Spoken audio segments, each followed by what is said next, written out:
Hello students. So in this class we are going to learn the process of dehydration. Dehydration. So children, the meaning of dehydration is removal of water. So today we are going to learn dehydration of ethanol, 2 carbon alcohol ethanol to 2 carbon alkene ethene or ethylene. So today's topic is dehydration of ethanol to ethene. So dehydration, as I said, it's the removal of water. So that water is going to be removed from the ethanol or ethyl alcohol from alpha carbon OH group and from beta carbon atom hydrogen. So here sulfuric acid act as a dehydrating agent as it removes water H2O from ethanol, and alcohol after the loss of water converts to carbon carbon double bond alkene, 2 carbon alkene, that is ethene or ethylene. So this process involves three-step mechanism. Let us see the mechanism of dehydration of ethanol to ethene. Ethanol to ethene. So the conversion involves three steps. The first step is formation of protonated alcohol. Protonated in the sense alcohol with a proton H plus. So there is a addition of proton. The proton source is sulfuric acid. So in the first step there is a addition of proton H plus to the alcohol. So the proton is going to combine with the alcohol with the help of lone pair of electron present on the oxygen. The lone pair of electron present on the oxygen, they help the proton to form a bond with the oxygen.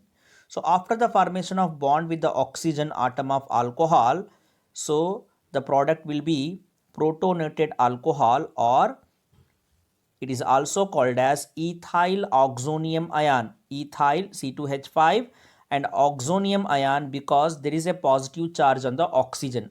So oxygen, after donating the lone pair of electron to the proton so that it can form a bond, oxygen acquire a positive charge. The positive charge on the oxygen of this alcohol is called as ethyl oxonium ion, or because of the addition of proton, the product is called as protonated alcohol. Protonated alcohol. Now this protonated alcohol, we will take it for the second step.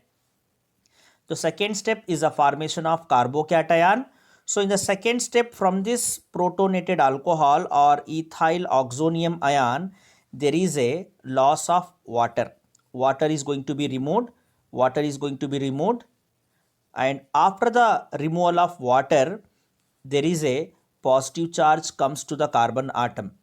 How the positive charge comes?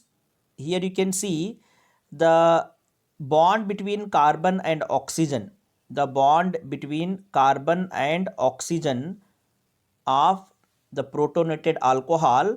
So these bond electrons are going to shift to the oxygen, and because of that it will release as water, and as the bonded electron shifted only to the oxygen, carbon gets the positive charge. And that product is called as carbocation. So due to the loss of water in the second step, from the ethyl oxonium ion or protonated alcohol, there is a positive charge to the carbon atom, and that is called as carbocation. Now in the last step, this carbocation we will take it in the reactant side for the last step. So from this carbocation, in the third step, there is a elimination of proton. So one hydrogen atom is going to remove as proton,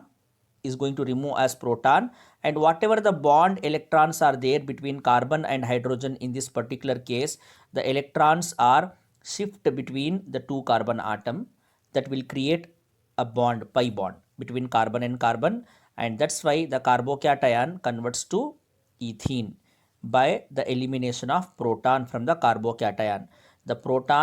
This particular proton H plus is from this hydrogen. Okay, because the carbon hydrogen bond breaks heterolytically, and the electrons of this carbon hydrogen bond comes between carbon and carbon, that creates carbon carbon double bond of ethene or ethylene. So in these three steps, the first step is very fast, addition of proton to the alcohol is very fast, and the second step, formation of carbocation, is a slow step.